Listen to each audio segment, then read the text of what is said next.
Gara-gara kalian ya, gara-gara kalian minta kasus Blake Lively sama Justin Baldoni, stres aku jadinya. Aku ceritakan sama kalian, ini akan panjang, jadi kalian duduk yang manis karena ini akan panjang. Aku juga duduk manis ini ya.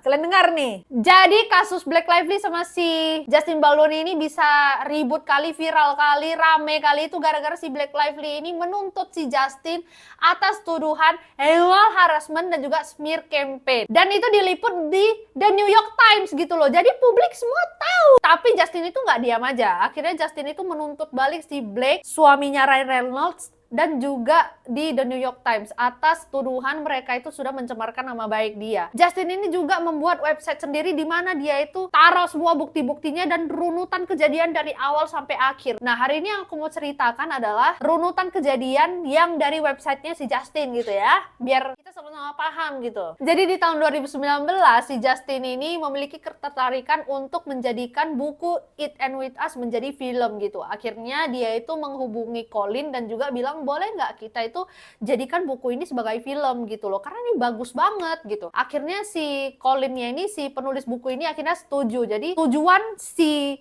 Justin ini mau bikin buku ini sebagai film adalah untuk meningkatkan awareness kepada korban dari DV. Jadi kalau misalnya kalian nggak tahu, DV itu adalah domestic violence. Jadi kita singkat aja DV supaya gampang gitu ya. Untuk produksi film ini, Justin itu juga nggak main-main. Walaupun Justin ini punya studio sendiri yang namanya itu Wayfair, tapi dia itu bekerja sama dengan Sony untuk mendanai si film ini gitu. Terus di kontrak itu juga tertulis bahwasanya nanti 1% dari hasil keuntungan film ini akan didonasikan ke korban-korban DV. Jadi kayak ini sebenarnya intensinya udah bagus nih, dari awal udah bagus nih kan. Lalu mulailah kan orang ini nyari cash untuk film ini gitu loh, untuk nyari pemain filmnya gitu.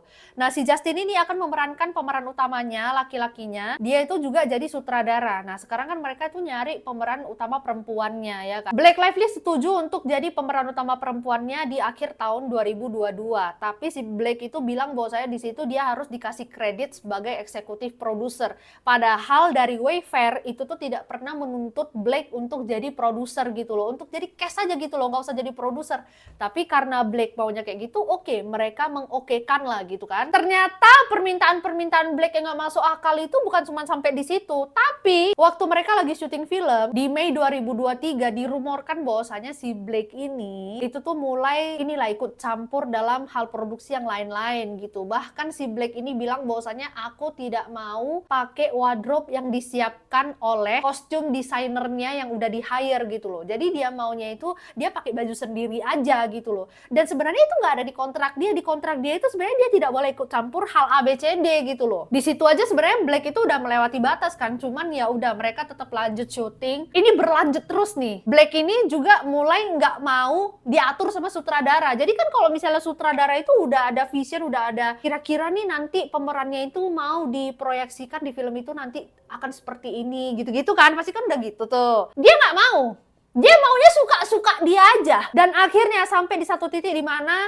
waktu dia syuting itu kan dia pakai baju yang dia pilih itu kan. Habis itu difoto sama paparazi waktu dia lagi syuting. Terus kau tahu lah mulut paparazi ini kan, mulut news ini kan langsung bilang bahwasannya kayak aduh jelek gitu-gitulah segala macam. Di situ si Blake ini kena mental, terus dia nangis di trailernya. Akhirnya si Justin datang, si Justin masih bilang sama dia, kok jangan nangis, gimana kalau misalnya wardrobe-mu ini disesuaikan aja ya kan dengan kostum desainer kita. Jadi nanti di dalam film itu si karakternya ini terpotret dengan baik. Karena gini Wak, harusnya mereka itu kan mempotret si Lily ini tuh nggak terlalu banyak duit gitu loh. Sedangkan si Blake ini malah dia maunya mempotret si Lily ini orang yang banyak duit, yang bisa beli sepatu harga $5.000. Itu kan udah nggak sejalan dengan skrip dari si sutradara gitu. Sedangkan skrip ini dibuat atas persetujuan antara Wayfair dan juga Sony. Jadi ini dua studio ini udah setuju dengan skrip ini. Si Blake ini malah kayak suka-suka dia, jadi skripnya ini kayak nggak bisa sejalan gitu loh. Jadi kan mereka bingung gitu. Terus bukan cuma itu ya, si Blake ini juga nggak mau kalau misalnya dia itu harus fitting ke production house-nya. Padahal si production house-nya ini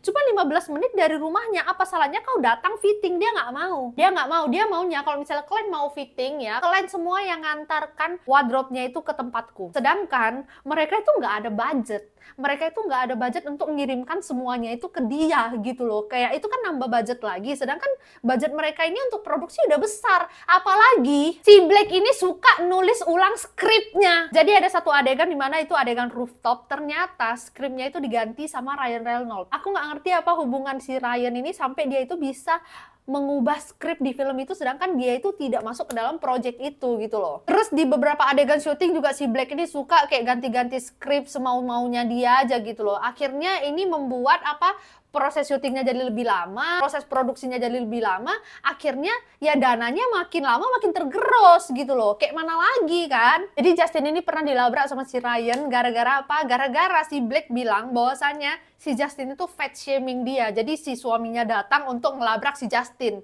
Kan aneh. Terus akhirnya setelah banyak drama-drama itu, akhirnya si Blake ini pernah juga ngancem si Justin bahwasanya aku nggak mau lagi lanjut syuting film ini kalau misalnya kemauan aku itu tidak dituruti, katanya kayak gitu. Sampai di satu titik di mana si pengacaranya si Blake akhirnya ngirim email ke Justin berisi 17 poin permintaan Blake untuk produksi film itu. Kalau misalnya nggak dituruti, si Blake itu nggak mau lanjut lagi. Akhirnya dengan terpaksa Justin tanda tangan. Supaya apa? Supaya mereka itu nggak harus nyari pemain ulang lagi. Karena kalau nyari lagi, itu menghabiskan budget yang lebih banyak lagi. Dimana budget mereka juga nggak yang kayak unlimited gitu, enggak gitu loh. Jadi mereka karena udah kepentok budget juga, akhirnya mereka lanjut lah gitu, memenuhi semua apa yang dimau sama Blake. Setelah mereka syuting itu pun ada drama di mana si Blake ini memecat editor film itu. Dia maunya ngedit sesuai dengan keinginan dia. Si Justin kan juga ngedit. Ada dua versi. Satu versi yang diedit sama si Blake, satu yang diedit sama si Justin gitu. Nah sebenarnya kalau misalnya Justin lagi ngedit ini harusnya itu dilakukan secara private dan tidak boleh ada intervensi dari si Blake.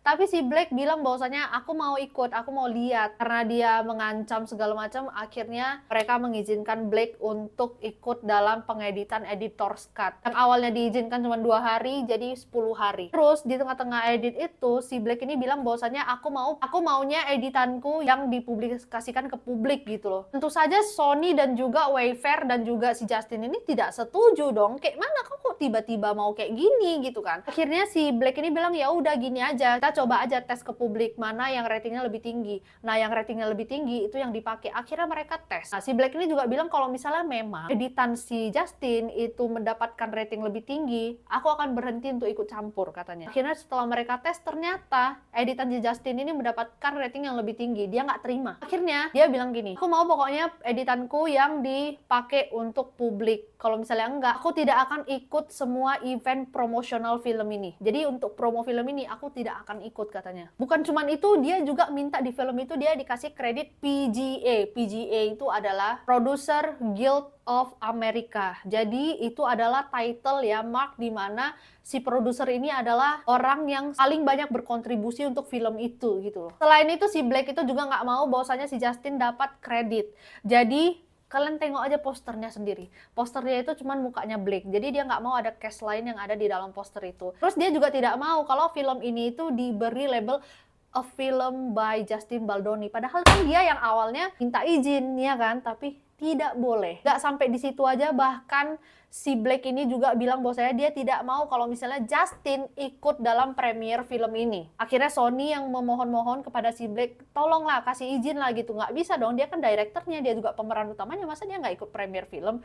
Akhirnya entah apa yang terjadi di belakang itu, si Justin ini tetap datang ke dalam premiere film itu. Tapi waktu si Blake itu datang, si Justin ini disuruh sembunyi di basement. Terus si Justin ini juga bilang bahwasanya dia beneran takut kali sama kemampuan dari dua orang ini ya, si Blake Lively dan juga si Ryan Reynolds. Karena mereka ini punya power yang lumayan besar di industri film, di mana dia itu akhirnya dibungkam gitu. Akhirnya makanya dia buat website itu dan juga mau nunjukin ke publik bahwasanya ini nih apa yang terjadi di belakang layar. Akhirnya sekarang ya publik membela si Justin, udah nggak bela Blake lagi. Dan ternyata banyak kali ya orang-orang memang yang nggak suka sama Blake karena memang dari dulu dia udah kayak gitu, dari zaman waktu Gossip Girl gitu. Itu aja yang bisa aku ceritakan dari kasus Blake Lively dan juga Justin ya. Ini lumayan panjang, aku nggak tahu apakah ini videonya akan jadi 10 menit, 8 menit, aku nggak tahu, tapi kalian denger aja sampai habis karena ini kalian yang minta.